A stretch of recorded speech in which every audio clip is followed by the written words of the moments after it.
तीन साधु की कहानी। एक बार की बात है, एक औरत अपने घर से निकली।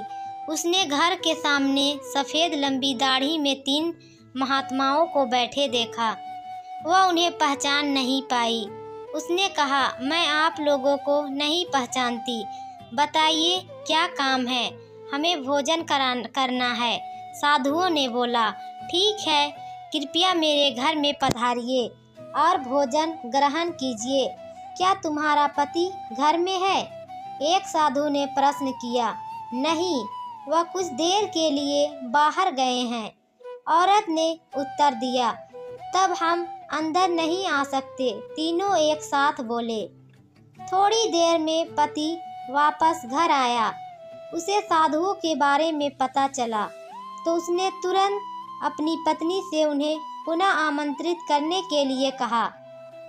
औरत ने ऐसा ही किया। वह साधुओं के समझ गई और बोली, जी, अब मेरे पति वापस आ गए हैं, कृपया आप लोग घर में प्रवेश करिए। हम किसी घर में एक साथ प्रवेश नहीं करते। साधुओं ने स्त्री को बताया। ऐसा क्यों है? औरत ने अचरज से पूछा। जवाब में मध्य में खड़े साधु ने बोला, पुत्री, मेरी दाईं तरफ खड़े साधु का नाम धन और बाईं तरफ खड़े साधु का नाम सफलता है और मेरा नाम प्रेम है। अब जाओ और अपने पति से विचार विमर्श करके बताओ कि तुम हम तीनों में से किसे बुलाना चाहती हो। औरत अंदर गई और अपने पति से सारी बात बता दी। पति बेहद खुश हो गया। वाह, आनंद आ गया। चलो जल्दी से धन को बुला लेते हैं। उसके आने से हमारा घर धन दौलत से भर जाएगा और फिर कभी पैसों की कमी नहीं होगी। औरत बोली, क्यों ना हम सफलता को बुला ले। उसके आने से हम जो करेंगे वो सही होगा और हम देखते देखते धन दौलत के मालिक भी बन जाएंगे। हम तुम्हारी बात भी सही है, पर इसमें मेहनत करनी पड़ेगी। मुझे तो लगता ही धन को ही बुला लेते हैं। पति बोला।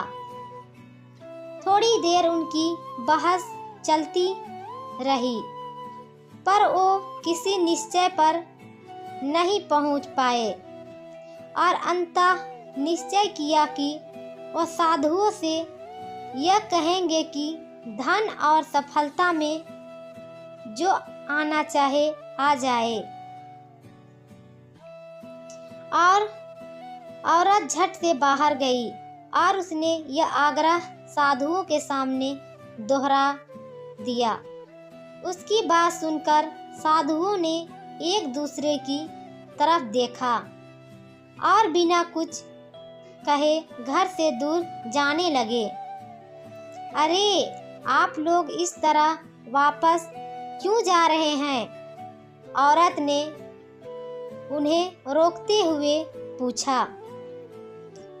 पुत्री, दरअसल हम तीनों साधु इसी तरह द्वार द्वार जाते हैं और हर घर में प्रवेश करने का प्रयास करते हैं।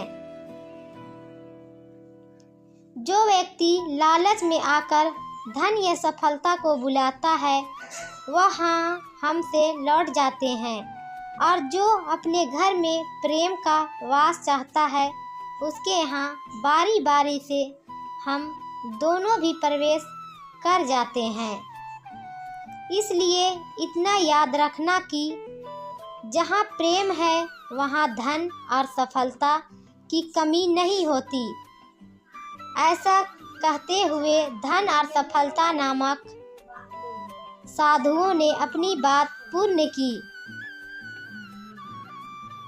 कहानी से शिक्षा। इस कहानी से हमें यही शिक्षा मिलती है कि यदि इंसान लालची ना होकर निस्वार्थ भाव से दूसरों के हित और आनंद की कामना करता है तो निश्चित ही उसे जीवन की वास्तविक सुख की प्राप्ति होती है। सच्चा सुख आनंद में ही मिलता है। वो कहते हैं ना, आनंद सुख तो उस झोपड़ी में मिल जाता है जहाँ लोग एक दूसरे के साथ प्रेम के साथ निवास करते हैं।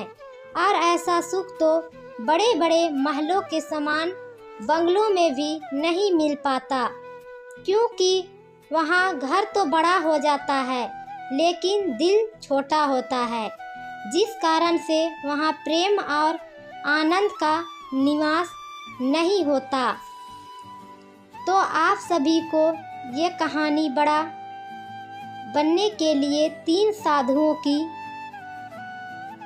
कैसा लगा, 3 साधुओं की कहानी कैसा लगा, कमेंट बॉक्स में ज़रूर बताइए। और इस कहानी को लोगों के साथ शेयर भी ज़रूर करें।